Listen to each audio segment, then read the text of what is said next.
Good. This is towards the end of the day, so you guys are getting tired, I presume. A little bit. No, we're just Always getting on. revved up. What happened to Just the getting bed? started. The bed, Yeah. It's gone. Yeah. Wasn't it here just 5 minutes ago? It's gone. Okay, so The cookies are kicking in. good.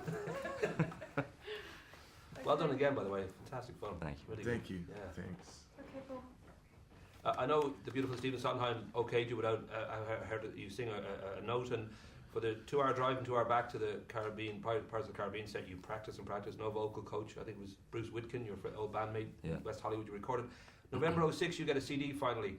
I'm just thinking, if that CD had sounded like Ashley Simpson, is there any way you would have said, "Johnny, I love you," but no freaking way are you singing in this movie? Yeah, you know, we're actually, Richard, the producer, and I, we were going to play a joke on the studio. We had a big meeting, and we put a tape recorder, and I go, here's Johnny, and we're going to get a version from Alvin of the Chipmunks.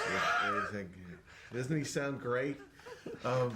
Yeah, I was actually strangely confident. I mean, I actually had absolutely no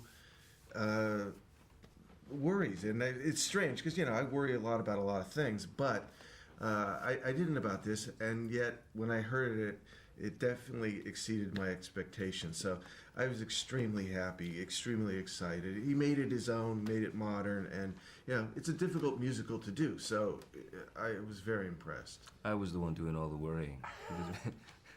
But would you have? I know Stephen, as I say, gave the thumbs up. I don't know whether you internally. He said you wouldn't have said yes unless you thought you could sort of deliver. But did you doubt it at all?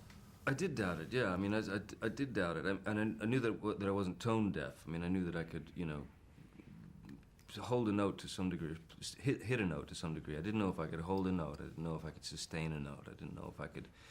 I didn't know. It's quite complicated stuff. So I didn't know if I could sort of stay in there, with those half steps. And it's pretty odd stuff. It's beautifully written music and melodies and lyrics, but not easy to sing.